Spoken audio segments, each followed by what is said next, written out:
Bonjour à tous. Alors, est-ce que le micro marche? Ouais, formidable. Alors, je m'appelle Delphin Druel. Je remplace Mathieu Colombel, qui malheureusement cette nuit est tombé malade. Donc voilà, je l'ai appris il y a une petite demi-heure. Mais tout va très bien se passer. Je vais vous présenter un petit peu ce qu'on fait. Je vais vous présenter le motion design. Et puis après, si vous avez des questions, je serai là pour y répondre avec plaisir. Donc, je m'appelle Delphin Druel. Je travaille dans une boîte qui s'appelle Blackmill, qui fait du motion design. Alors la base, c'est qu'est-ce que le motion design? Le motion design, en fait, c'est une contraction de motion graphic design. Ça existe depuis les années 40. En gros, il y a des gens comme Saul Bass, etc., qui ont fait des génériques de James Bond, qui ont fait des choses dans le genre, qui sont les premiers mises en mouvement d'images graphiques. Voilà. Ça s'est pas mal développé. Ça a commencé après dans la communication dans les années 90. Et ça a commencé à exploser au début des années 2000, principalement aux États-Unis et en Angleterre. Et c'est arrivé en France un petit peu plus tard. Donc Blackmill existe depuis 8 ans, donc on est arrivé voilà, dans les années 2010-2012. Et là, le motion graphic design est différent d'un design beaucoup plus artistique, c'est-à-dire que le motion design permet de communiquer. On travaille pour les entreprises pour des outils de communication et pas des outils artistiques. Donc la communication, ça peut être de la communication interne et la communication externe. Nous, ce qui va nous intéresser aujourd'hui, c'est plutôt la communication interne. Quand on met en place une politique de transformation digitale, ce qu'il faut faire, c'est intégrer les utilisateurs, intégrer les salariés dans cette transformation digitale. Et comment on fait pour passer les nouveaux outils? Comment on fait pour expliquer ces nouveaux outils? Il y a différents moyens. Il peut y avoir le texte, mais on sait que l'usage du texte, soit c'est pas lu, soit c'est mal lu. Et du coup, la vidéo permet d'avoir un engagement qui est beaucoup plus puissant. Parce qu'une vidéo, on va être sur des formats beaucoup plus courts. On va être sur, par exemple, des formats 1 minute, 1 minute 30. Au-delà d'une minute 30, on a une perte du lectorat, du visitorat qui est assez important. Donc nous, par exemple, on recommande à nos clients, quand il y a plusieurs problématiques à aborder, de sectionner, de tronçonner ces longs contenus en plusieurs contenus pour garder de l'intention et en plus garder de l'engagement. C'est-à-dire que 3 contenus, on peut en poster un par semaine pendant 3 semaines plutôt qu'un long contenu pendant une semaine. Qui au final, on sait, sur les réseaux sociaux ou en interne, va se diluer très rapidement, va être oublié très rapidement. Ce qui est important dans vos entreprises, quand vous êtes en train de mettre en place des ERP, des CRM, des nouveaux outils digitaux, ça va être de communiquer sur ses salariés. Et en amont, vous pouvez réfléchir à comment communiquer. Il y a 3 choses qui sont très importantes. C'est qu'est-ce que vous allez dire. Donc là, généralement, on travaille sur un document qui est un script narratif. On va se fixer 4 à 8 idées maximum, ce qui est assez difficile à faire quand on n'a pas l'habitude. Mais sur 4 idées, par exemple, on va aller chercher les mots-clés les plus importants du message qu'on veut faire passer. On les note et ensuite on va écrire le script narratif. Généralement, pour une vidéo d'1 minute, c'est une page Word. Donc c'est très rapide. Il faut être concis sur les mots. Et le motion design permet de faciliter et de simplifier ces messages-là. On aime dire que toutes les vidéos qu'on produit pour nos clients sont compréhensibles par un enfant de 8 ans. C'est-à-dire que même pour des choses très complexes, pour des solutions tech, pour des solutions digitales complexes, pour des solutions de BTP, d'engineering, etc., on arrive à faciliter le message avec le motion design. Donc la première chose, c'est le script narratif, les idées les plus importantes. Ensuite, en deuxième point, c'est la singularité. La singularité, c'est d'essayer de faire des contenus qui sont vidéo, animés 2D ou 3D, qui sont originaux. C'est-à-dire qu'on a une marque, on a une entreprise qui a un logo, qui a une identité de marque, qui a un message, des valeurs. On n'a pas envie forcément d'avoir un contenu qui est similaire à son voisin. Donc il y a des solutions qui existent pour faire des contenus génériques, assez rapides, qui fonctionnent très bien. Nous, on appuie le fait qu'un contenu doit être unique et singulier. Et ça, c'est un travail généralement qui est un échange avec le client, avec un directeur de création, des directeurs artistiques qui vont émettre des idées, qui vont écouter le client avec un chargé de projet pour aussi cadrer de temps en temps des artistes, parce qu'on est sur un métier qui est artistique. Voilà, on a des créateurs qui sont derrière des ordinateurs, mais qui sont des créatifs. Et les créatifs, des fois, il faut les brider. Et des fois, il faut leur laisser exprimer leur créativité pour aller chercher des idées un petit peu plus loin. Donc, script narratif, les 5 idées. La singularité. Et la troisième chose, je l'ai dit un tout petit peu, c'était le temps. En fait, la durée d'une vidéo, maintenant, la recommandation, c'est 1 minute, 1 minute 30 max. Si vous avez un contenu qui est très dense, qui dure 3, 4, 5 minutes, privilégiez de le tronçonner en plusieurs contenus. Donc, 1 minute, 1 minute 30. Souvent, on se rend compte que quand on dépasse 3 minutes, c'est soit qu'on n'a pas forcément réussi la partie de script, c'est-à-dire qu'on a trop d'idées à faire passer, ou on va avoir des redondances, soit on l'a bien écrit, il n'y a pas de souci, mais il vaut mieux voilà, couper pour communiquer plus dans le long terme et que les personnes qui ont vu la vidéo comprennent les choses. Parce qu'au bout d'1 minute 30, on dilue le message, on perd le visitorat, et au-delà de 3 minutes, on a perdu 90% des gens. Voilà. Donc ces 3 éléments sont les plus importants, et pour des entreprises qui sont en train de mettre en place des politiques de changement, de transformation digitale, etc., c'est très important d'impliquer vos salariés et vos équipes sur cette politique de changement, et le motion design est un très bon outil pour ça. C'est ce qu'aurait dit Mathieu, je pense, à peu près. Moi, je vous propose d'échanger avec vous, de poser des questions. On va essayer de faire un truc un petit peu interactif. Je peux même balader avec le micro et vous donner le micro. Si vous avez des questions, avec plaisir. N'hésitez pas. Hein. Si vous avez des questions sur le motion design, sur comment ça fonctionne, sur quel est notre processus, par exemple, créatif, sur avec quelle typologie de clients on fonctionne, par exemple, voilà. N'hésitez pas. J'ai une question là-bas, super.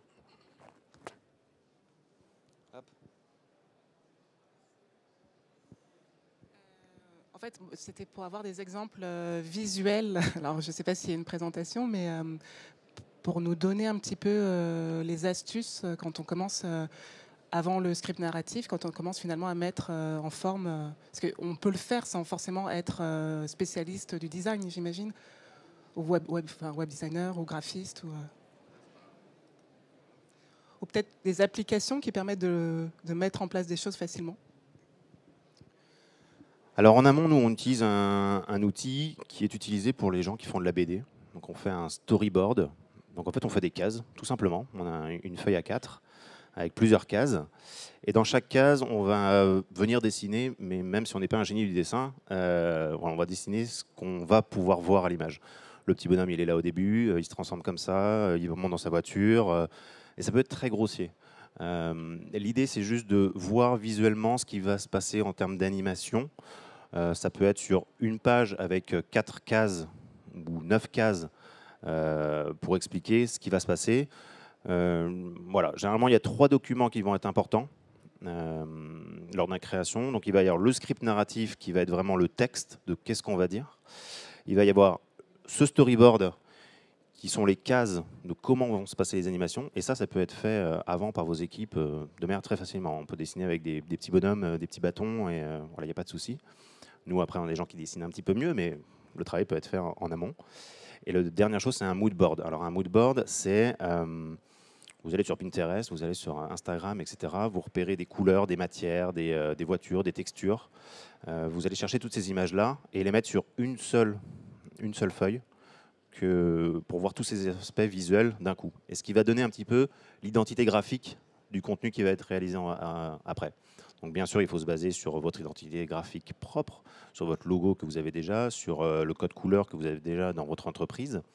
Mais vous pouvez aller chercher des nouvelles matières, des nouvelles idées à ce moment-là. Donc ça, c'est les 3 documents importants que vous pouvez faire avec vos équipes en amont. Nous, bien sûr, on le fait à chaque fois, et il y a une validation avec le client qui est fait avant de lancer la production. Mais c'est un travail qui peut être fait en amont et qui est très intéressant d'ailleurs à faire en amont, parce qu'on se rend compte souvent que sur nos activités, essayer d'expliquer notre activité en une phrase ou un elevator pitch de 15 secondes, c'est pas facile. Et le motion design permet justement d'essayer de prendre l'essence de son entreprise et de l'expliquer en 2 phrases. Voilà.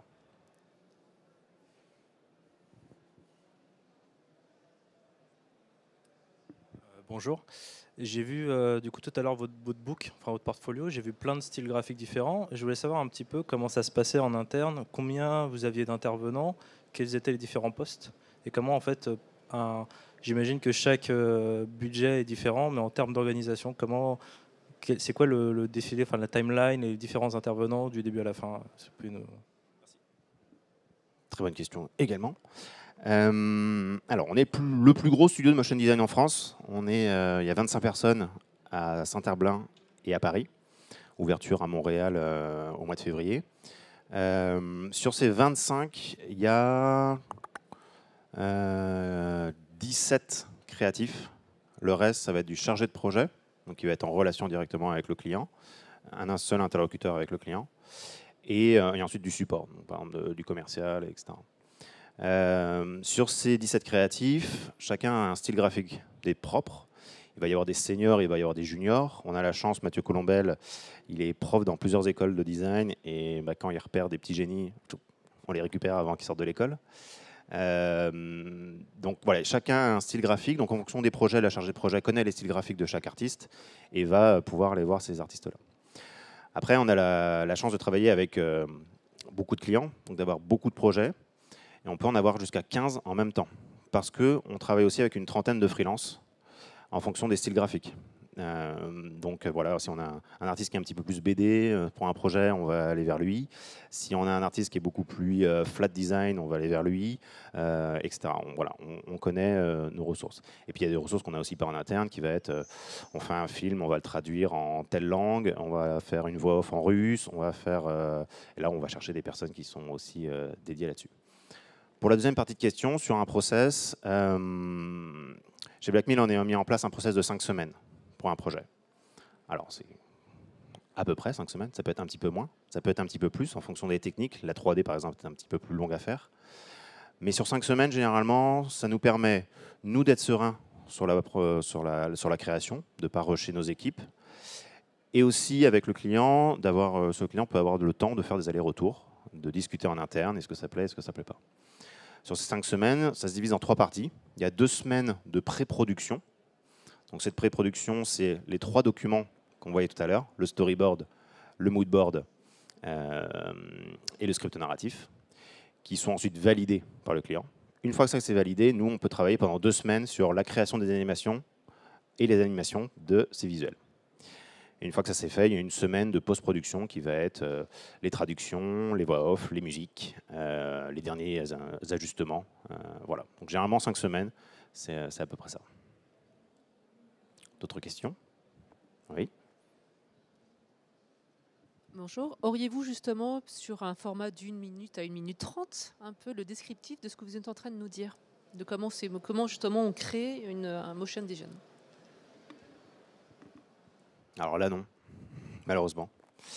On fait de la vidéo et malheureusement, je n'ai pas la présentation. Mais je pourrais vous l'envoyer. On est en train de créer une vidéo en ce moment même sur qu'est-ce qu'on fait chez Blackmill. Parce que c'est toujours le cordonnier qui est main bien chaussée. Et on n'a pas de vidéo de présentation encore de ce qu'on fait en 1 minute. Donc moi, c'est vraiment quelque chose que je pousse. On a une autre vidéo qui est faite sur l'histoire du motion design. Donc sur un format un tout petit peu plus long, mais qui permet d'expliquer d'où ça vient. Après, je pourrais avec plaisir vous partager différentes productions. On va travailler par exemple avec AXA sur des vidéos RH. On va travailler avec De Richebourg pour des vidéos de formation. On va travailler avec des startups pour des vidéos de présentation de produits. On va travailler avec Orange. Voilà, on a beaucoup de clients. On a une typologie de clients qui est nationale, PME et grandes entreprises. Et on a 20% de clients qui sont en fait des grosses agences, Publicis, BETC, etc., qui passent par nous pour leurs clients. Donc récemment, on a travaillé pour Diptyque avec une agence, on a travaillé avec Cartier avec une agence. Voilà. Alors, souvent, il y a des grands noms, mais on travaille aussi avec des plus petites PME. Et ça nous fait d'ailleurs très plaisir de travailler avec des plus petites PME. Voilà. D'autres questions ?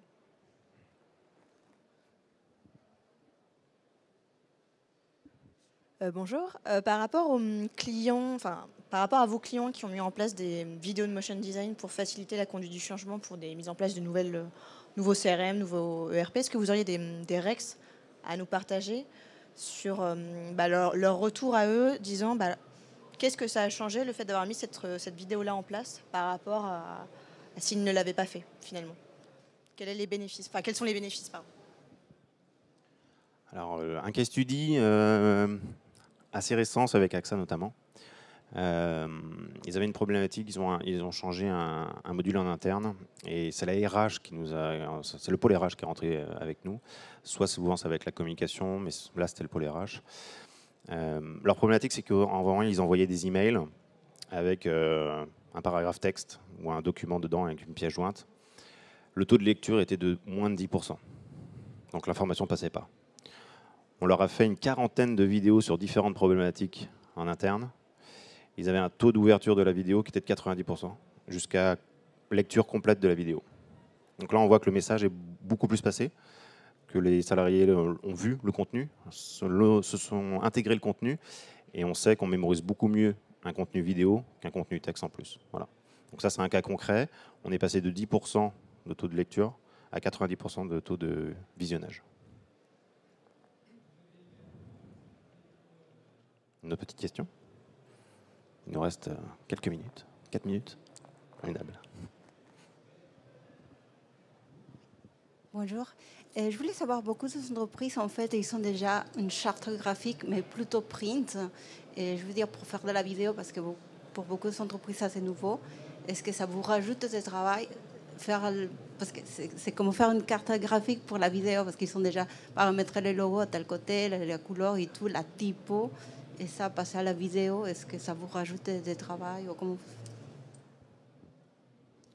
Alors, ça ne nous rajoute pas de travail. Quand on a un brief client, effectivement, soit on a une page vierge, et les créatifs adorent ça, soit on a un brief beaucoup plus précis, et on va utiliser les fonts, on va utiliser la typo, on va utiliser les logos, on va utiliser les couleurs, on va utiliser tout le travail graphique qui a été fait en amont. Des fois, il y a même en interne des graphistes qui créent du contenu et qui en fait ne sait pas forcément l'animer parce que ça a été fait pour du print. Nous, on peut absorber ce contenu-là et l'animer. Donc non, ça complexifie pas la tâche. On peut juste moins aller où on veut, mais c'est pas grave. Et c'est intéressant aussi d'avoir ces éléments-là. On travaille en ce moment pour Gauthier, pour des vidéos pour du mobilier urbain. Ils ont par exemple un logo. En ce moment, ils vont fêter leurs 60 ans. Ils veulent l'animer. Bah ouais, ils nous donnent le logo, nous on l'anime. Ça prend une journée de travail, même pas. Et voilà. Donc ça complexifie pas notre travail, pas forcément. Une dernière petite question?